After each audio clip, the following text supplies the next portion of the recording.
Basketball, you betcha. I'm back. It's the Daily Trainer, and I'm here to give you what you need guaranteed to succeed in the game that you love to play each and every day in every way. So I just need you to listen to what I got to say. Today, basketball, we are looking at where to find the answers. You come to basketball to find some answers. You get a few, but you still have questions. So where can you find all the answers to your questions? Well, you're on it. It's the internet, and the internet has everything. But the only thing about the internet is there's a lot of information. And with that information, you have to figure out what exactly you're looking for. So I'm here to help you kind of navigate that, even though it's going to take you away from the Basketball U page. I'm always here to help give information because that's what I do. That's my job. And I'm going to continue to give you what you need, right? So with that being said, first, we've got to figure out what exactly are you looking for? Having a plan, right? I'm a basketball player. Great. Now, what position do you play? Are you a guard? Are you a forward? And I don't really call you centers because there's really not very many centers anymore. All the bigs are playing forwards and guards. So are you a forward or are you a guard? And if you're really tall, do you work on guard skills? And if you're really small, do you ever work on post skills? The answer to that is yes, you do. You work on both because footwork is key as far as being able to use your pivots, which you do a lot more in the post, and then being able to have footwork when dribbling the ball and having coordination to get up and down the floor or dribble the basketball and have the proper footwork to pass it as you get rid of it and then make your move after, whether that's to go set a screen or cut, whatever those things are. So that's the first thing you guys have to figure out, what position you're playing, and then how are you going to get into certain skills to help you progress. Now, guards dribble, forwards don't as much, but they do now. So that's something that you can look into being a taller player. Parents that happen to come across the page casually, trying to figure out what position they should put their son or daughter in, you need to focus on fundamental skills.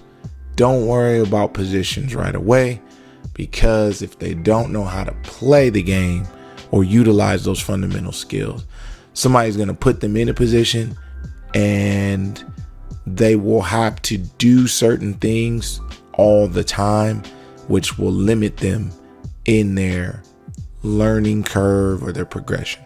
So just be aware of that.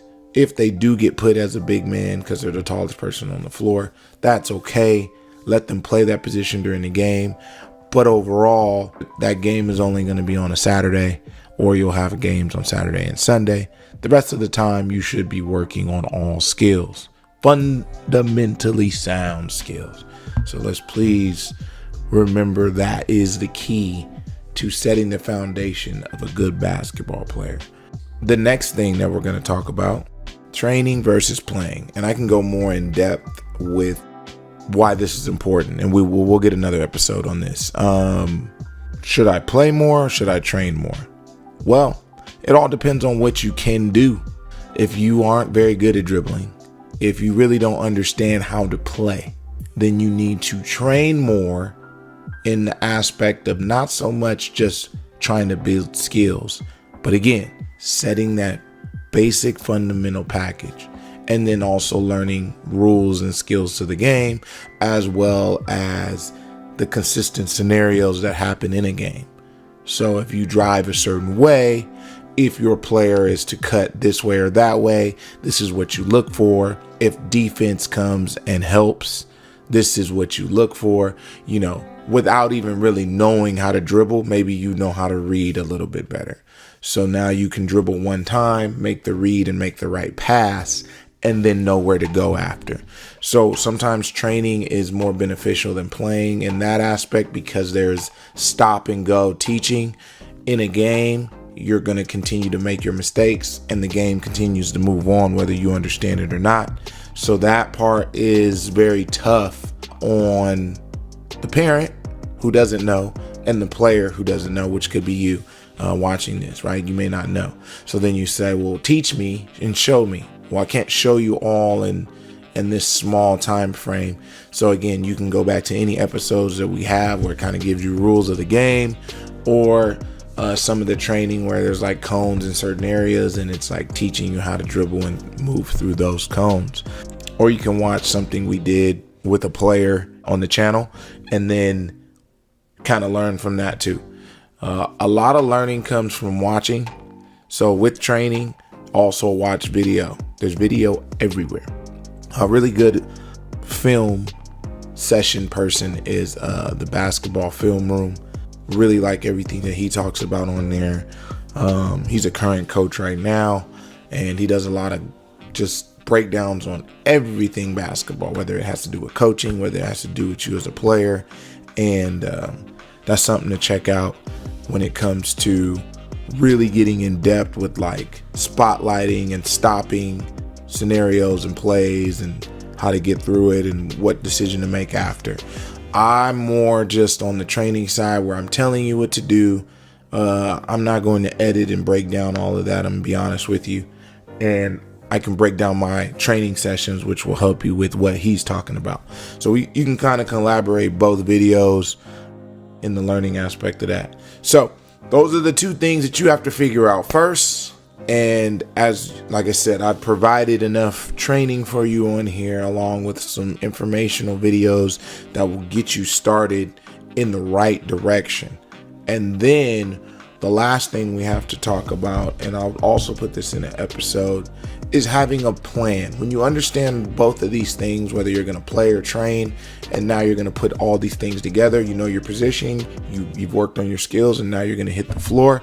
Now you have to have a plan of attack when you play the game. A lot of us play the game with skills and drills, but there's nothing there when stepping on the floor. Our mind is really just thinking about, are we running plays right? And did I get enough shot attempts up? And so very tunnel vision with our thinking, and it limits our ability to do other things on the floor, which, if you've heard videos of me talking before, colleges need you to do more. There's only a certain percentile of us that are the professional average height.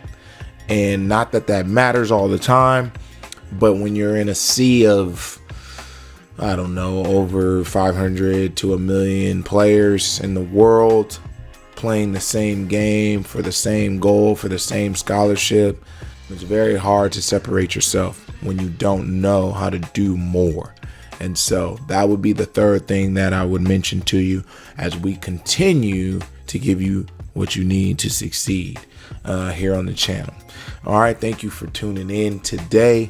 Again, I have a wealth of information for you on this page. I'm going to continue to put videos out with training, and I'm going to have a new batch. Took a little break this summer. I'm trying to build an AAU team, so I'll have a new batch of training as we proceed into the new year, and our people get into scholarship offers and signing and things like that. All right, so always remember this: someone's always working. Are you?